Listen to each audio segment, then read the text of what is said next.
Hello বন্ধুরা, আমার একটি নতুন ভিডিওতে তোমাদের সকলকে অনেক ওয়েলকাম। তো আমরা হঠাৎই একটা ছোট্টখাটো ট্রিপের প্ল্যান করে বেরিয়ে পড়েছিলাম একটু ভোর ভোর করে। খুব সাডেন প্ল্যান ছিল এটা। তো ভোর ভোর করে আমরা বেরিয়ে পড়েছিলাম এবং আজকের ডেস্টিনেশন ছিল মহাবালিপুরম। নামটা হয়তো অনেকেই শুনে থাকবে এবং স্পেশালি যারা সাউথ ইন্ডিয়ায় থাকো তাদের হয়তো এটা খুব পরিচিত একটা জায়গা ঘোরার জন্য। সমুদ্রের পাশ দিয়ে মোটামুটি রাস্তাটা পুরোটা।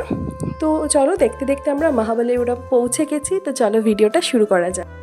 হ্যালো, আমরা চলে এসেছি মহাবালিপুরম, পৌঁছে গেছি, চলে এসেছি পাঞ্চরাথা। তো চলো দেখাই। মহাবালিপুরম পৌঁছেই প্রথম ডেস্টিনেশন ছিল পাঞ্চরাথা, কারণ মহাবালিপুরমে অনেকগুলো জায়গা রয়েছে যেগুলো দেখার মতন জায়গা।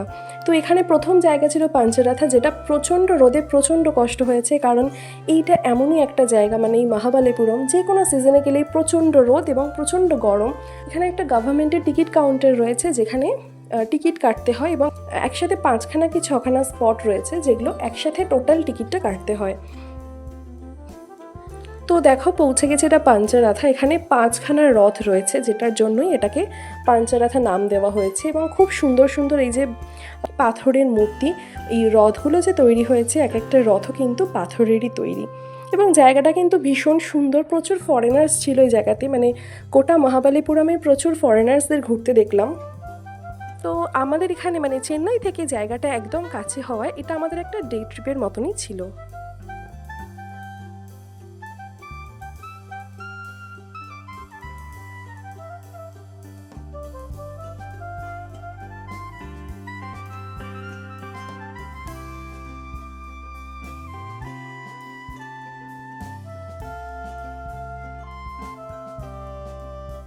পাঞ্চরাথা ঘোরার পর আমাদের নেক্সট ডেস্টিনেশন ছিল লাইট হাউস। লাইট হাউসের রাস্তাটা ছিল প্রচণ্ড খারাপ। তো তোমরা ভিডিওতেই দেখতে পাচ্ছ ভীষণ এবড়ো খেবড়ো। জায়গাটার রাস্তা বলে কিছু তো নেই, মানে ওই বোল্ডার পাথরের ওপর দিয়ে হেঁটে হেঁটে যাওয়া এবড়ো খেবড়ো, এবং খুব পাথর বের করানো রাস্তা, যেটাতে বয়স্ক মানুষদের এবং খুব ছোট বাচ্চাকে যদি তুমি হাঁটিয়েও নিয়ে যাও সেটাতেও তোমার কষ্ট হবে, কারণ বাচ্চার পড়ে যাওয়ার চান্স থাকে। আর বয়স্ক মানুষরা তো 100%ই পড়ে যাবে এখানে, না যাওয়াটাই ভালো। আর বাচ্চাকে ক্যারি করে নিয়ে যেতে গেলেও একটু কষ্ট সাপেক্ষ জায়গা। তো আমার মা সেই জন্য উঠতে পারেনি, আমার মেয়েকে নিয়ে আমার মা নিচে বসেছিল, আর আমি, বাবা আর আমার হাজব্যান্ড 3জনে মিলে এই জায়গাটা উঠে ঘুরে এসেছি। এখান থেকে সমুদ্র দেখা যাচ্ছে, আমি দেখাতে পারছি কিনা জানি না, বাট দেখো এই যে একদম সুন্দর সমুদ্র দেখা যাচ্ছে। ক্যামেরাতে আসছে কি না জানি না, ঠিক বুঝতে পারছি না, বাট দেখা যাচ্ছে। আর এইটা হলো লাইট হাউস, যেটা এখন বন্ধ, আর একটু বেলার দিকে খুলবে। তো লাইট হাউস বন্ধ, সেই জন্য এর পাশে একটা ওরকমই উঁচু জায়গা আছে, সেখানে আমরা উঠেছি। আর ওই দিকে হচ্ছে সমুদ্রের ভিউ দেখা যাচ্ছে।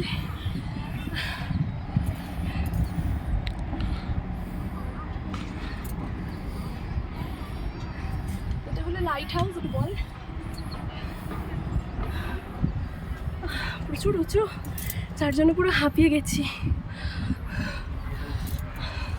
তো পৌঁছে গেছি, দেখো এটা লাইট হাউস, যেটা অনেকটা উঁচু। এবং এই সময় যখন আমরা পৌঁছেছিলাম তখন সকাল এই 9:30 মতন বাজে। তো গিয়ে শুনলাম লাইট হাউস মোটামুটি 10টায় খোলে, যার জন্য লাইট হাউসে তখন আর দেখতে পারিনি, কারণ যেহেতু 10টায় খোলে আমরা অন্য জায়গায় মুভ করলাম। তো লাইট হাউসের পাশে এরকম আরেকটা উঁচু জায়গা ছিল, যেটা লাইট হাউসের থেকে একটু তলায়, যে জায়গাটাতে আমরা গিয়ে লাইট হাউসটাকেও দেখলাম এবং পাশের যে উঁচুতে উঠলে যে সিনিক ভিউটা পাওয়া যায় সেটাকেও দেখলাম। এবং ভীষণ সুন্দর লেগেছে ওভারঅল, কারণ ওপর থেকে সমুদ্র দেখা যাচ্ছিল, চারপাশের পুরো মহাবালিপুরমটাকে দেখা যাচ্ছিল, কিন্তু ভীষণ খাড়া খাড়া সিঁড়ি, যেটা উঠতে গিয়ে এবং নামতে গিয়ে মানে রীতিমতন হাঁপ ধরে গিয়েছিল। কিন্তু তাহলেও জায়গাটা তো দেখা হলো, জায়গাটা তো উপভোগ করা হলো, সেটাই অনেক বড় কথা। তো তারপরে আমরা নেমে গিয়েছিলাম লাইট হাউস থেকে। না, এখান থেকেই করছি, পর না। বাপরে, সিঁড়িটা খালি কতটা খাড়া দেখো। আমাদের পরের ডেস্টিনেশন ছিল কৃষ্ণাস বাটার বল। চলো দেখাই। আমরা এসেছি এখন কৃষ্ণাস বাটার বল। তো এটাই মজা যে দেখো এখানে এত বড় একটা বোল্ডার, যেটা কিন্তু এরকম একটা আমি দেখাচ্ছি ভালো করে। বড় একটা বোল্ডার, যেটা এরকম একটা অদ্ভুত ঢালু জায়গা। দেখো সবাই বাচ্চারা স্লিপ খাচ্ছে, কতটা ঢালু। তো সেই জায়গাতে এটা অদ্ভুতভাবে দাঁড়িয়ে আছে। এটাই হচ্ছে এটার ইউনিকনেস। তো এই জায়গাটার নামই হচ্ছে ওই জন্য কৃষ্ণাস বাটার বল। কৃষ্ণাস বাটার বলে যেরকম দেখলে একটা বিশাল বড় সাইজের বোল্ডার, যেটা একটা অদ্ভুতভাবে হেলে থাকা জায়গাতে আটকে আছে, কিন্তু কিভাবে আটকে আছে সেটা কেউ জানে না। এটাই এই জায়গাটার স্পেশালিটি। এবং এর পেছন দিকে ছিল একটা ছোট্ট গণেশ মন্দির, এই যে দেখো মন্দিরটা। এবং এই মন্দিরটাকে দেখার পর আমরা ওখান থেকে বেরিয়ে গেছিলাম আমাদের পরের ডেস্টিনেশন, যেটা ছিল আর্জুনাস কেভ। আর্জুনাস কেভে না এমন কিছু দেখার ছিল না, যেটা দেখার ছিল যে এই পাথর কেটে কেটে দেওয়ালে বিভিন্ন রকমের মূর্তি, বিভিন্ন রকমের খোদাই করা জিনিস আঁকা, সেটাই ছিল মেন দেখার। দেখো বোল্ডারগুলোও কি সুন্দর, বোল্ডারের গায়েও কি সুন্দর সিংহের মুখ খোদাই করেছে। এটা অনেক বছরের পুরনো একটা স্থাপত্য বলা যায়। তো প্রচুর ফরেনার্স এখানে ছিলেন। আমাদের সাথে একজন ফ্রান্স থেকে আসা ফরেনারের খুব ভালো আলাপ হয়েছিল, আমরা একসাথে ছবিও তুলেছিলাম।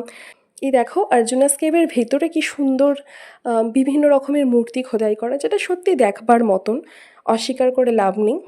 জায়গাটা খুব ঠান্ডা বলে ওই তীব্র গরমে আমাদের বেশ আরাম হয়েছিল জায়গাটার ভেতরে একটু দাঁড়িয়ে।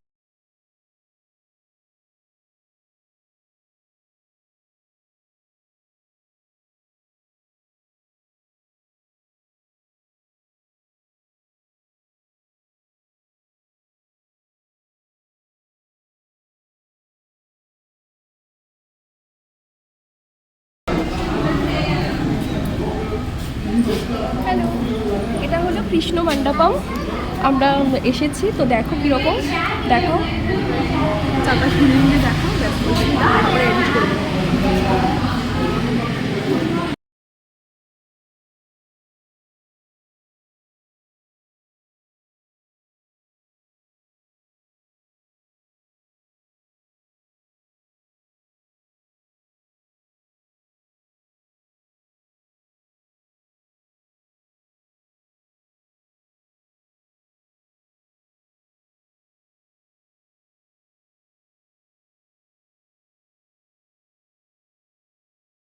এর পরের ডেস্টিনেশন ছিল মহাবালিপুরমের মেন অ্যাট্রাকশন, যেটা আমরা সবার শেষে পৌঁছেছিলাম। এবং এটা ছিল সূর্য টেম্পল, মানে এটা সূর্য টেম্পল। এই সূর্য মন্দিরটা মহাবালিপুরমের কিন্তু বেস্ট অ্যাট্রাকশন, সত্যি সব থেকে সুন্দর আমার অন্তত তাই লেগেছে। কারণ পাশেই ছিল সমুদ্র, এবং এই সমুদ্রের একদম ধারে কিনারে ছিল এই সূর্য টেম্পলটা, যেটা রোদের মধ্যে একটু হাঁটতে সত্যিই কষ্ট হয়। কিন্তু এখানে গভর্নমেন্ট থেকে একটা সিস্টেম করা ছিল, যেখানে বয়স্কদের মানে সিনিয়র সিটিজেনদের এবং যেই বাচ্চা থাকবে, যে মা বাচ্চাকে ক্যারি করছে, সেই মায়েদের বাচ্চাদের জন্য ওই ফ্রি টোটোর একটা ব্যবস্থা করা ছিল, যেটার জন্য রাস্তাটা পুরোটা আমাদের হাঁটতে হয়নি। আমার হাজব্যান্ড শুধু একা হেঁটে এলো, বাকি আমরা এই গাড়িটাতে উঠে আসতে পেরেছিলাম। এই দেখো পেছনেই ঠিক সূর্য টেম্পলটা দেখা যাচ্ছে, আর আমাদের এই অতখানি রাস্তা এই রোদের মধ্যে হেঁটে যেতে হয়েছিল। এইখানটা থেকে একদম সমুদ্রটা দেখা যাচ্ছিল। ডান দিকে ছিল সমুদ্র এবং বাঁ দিকে ছিল সূর্য টেম্পল। জায়গাটা ছিল সত্যি অনবদ্য। সূর্য টেম্পলের কাছে পৌঁছে আমরা এত ক্লান্ত হয়ে গেছিলাম রোদে হেঁটে এসে। টেম্পলের গায়ে যেখানে একটু শেড মতন পড়েছিল, তো সেইখানে আমরা সকলে একটু বসে পড়েছিলাম। আমরা বলে নয়, এখানে অনেক লোকজন বসেছিল। তো এখানে বসে একটুখানি জিরিয়ে নিয়ে, কারণ খুব ঠান্ডা, যেহেতু পাথরের টেম্পল না, পাথরের গার্ডে খুব ঠান্ডা, তো সেখানে একটু বসে জিরিয়ে নিয়ে আমরা তারপর টেম্পলটা ঘুরে দেখলাম। যদিও টেম্পলের ভেতরে তখন ঢোকার রেস্ট্রিক্টেড ছিল, যেহেতু মেনটেনেন্স চলছিল। তো এই জায়গাটা আমরা আশপাশটা একটু ঘুরে একটু ছবি টবি তুলে নিয়ে বেরিয়ে পড়লাম। এটা ছিল দেখো একদম বিচের ধারে, এটাই ছিল মহাবালিপুরম বিচ, যেটা আমি শেয়ার করছি। এই জায়গাটা কিন্তু টেম্পল প্রিমিসেস থেকে ভিডিওটা তুলেছি। তো এবারে ফেরার পালা, মানে টেম্পল থেকে আবার যথারীতি যে গভর্নমেন্ট টোটোর কথা বললাম, সেই টোটো করে আমাদেরকে গেট পর্যন্ত এগিয়ে দেওয়া হয়েছিল। এরপর খানিক লাঞ্চ টাঞ্চ করে খানিক ফ্রেশ হয়ে আমরা ওখান থেকে পৌঁছে গিয়েছিলাম মহাবালিপুরমের আরেকটা অন্য স্পটে, যেটা ছিল ভীষণ অ্যাট্রাকটিভ এবং ভীষণ ইন্টারেস্টিং। তো আমার পরের ভিডিওটা অবশ্যই অবশ্যই করে দেখো। আজকের জন্য চলো টাটা।